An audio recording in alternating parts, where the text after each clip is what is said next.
පෙනහළු වල සෙම ඉවත් කර කැස්ස සුවපත් කරන විස්මිත පානයක්. කැස්ස සුව කරගන්න පුළුවන් බෙහෙත් වට්ටෝරුවක් නිවසේදීම හදාගන්නේ කොහොමද කියලා අපි අද බලමු. කැස්ස කියන්නේ නිතර සමාජයේ දක්නට තියෙන සෞඛ්‍ය ගැටලුවක්. දෙසැම්බර් ජනවාරි වගේ සීතල කාලවලදී මේ තත්ත්වය බහුලව දකින්න පුළුවන්. මෙහෙම කැස්සක් හෙම්බිරිස්සාවක් හැදුනම මේ ප්‍රතිකර්මය ගෙදරදීම අත්හදා බලන්න පුළුවන්. ඒ වගේම මේ පානය බාල මහලු ඕනෑම කෙනෙකුට කිසිම බයක් නැතිව පාවිච්චි කරන්නත් පුළුවන්. මේ පානය හදන්න ප්‍රධාන වශයෙන් යොදාගන්නේ කැරට්.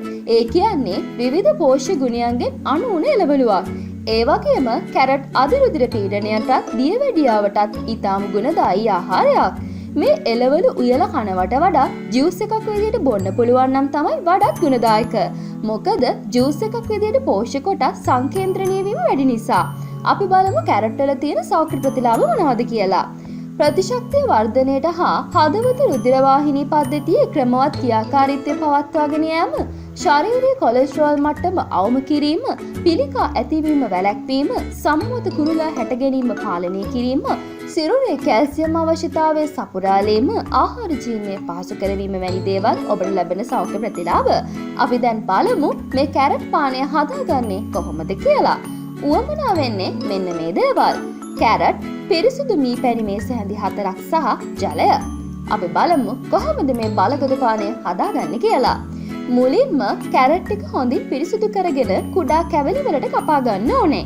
ඊට පස්සේ කැරට් කෑලි මෙලෙක් වෙන තරමට තඹ ගන්න. තඹගත්තු වතුර ටික විසි කරන්න එපා. එහෙම තඹගත්තු කැරට් කෑලි ටික අරගෙන බ්ලෙන්ඩර් එකකට දාලා ජූස් එකක් හදාගන්න. හරි. ඊළඟට අපි කලින් කැරට් තඹ ගන්න ගත්ත වතුර ටික කෝප්පයකට දාලා ඒකටම මී පැණි ටිකත් එකතු කරගන්න. දැන් හදාගත්ත කැරට් කලපය ඒකට එකතු කරගෙන හොඳට කලවම් කරන්න. ඔන්න දැන් කැස්ස සුව කරගන්න පුළුවන් කැරට් පානය හදාගෙන ඉවරයි. අපි හදාගත්ත මේ පානය ශීතකරණයේ තියන්න අමතක කරන්න එපා. හැමදාම මේ පානයෙන් මේස හැඳි 3ක් හෝ 4ක් බොන්න ඕනේ.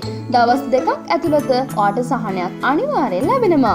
මේ බේත ඔයාගේ පෙනහළු වල තියෙන සෙම ඉවත් කරනවා වගේම කැස්සටත් ලොකු සහනයක් ගෙන දෙනවා. අනිත් දේ තමයි ඔයා ගෙදරදීම හදාගන්න මේ බෙහෙත වෙනත් බෙහෙත් වට්ටෝරු හා ඖෂධ වලට වඩා ආරක්ෂාකාරී වගේම අතුරු ආබාධ වලින් තොරවීම.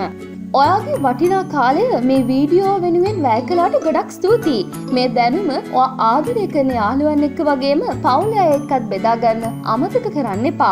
තවත් මේ වගේ ඔයාගේ නිරෝගීකම හිතන වැදගත් වීඩියෝවක් අරගෙන අපි ඉදිරියටත් එන්න සූදානම්. බොහොම ස්තුතියි.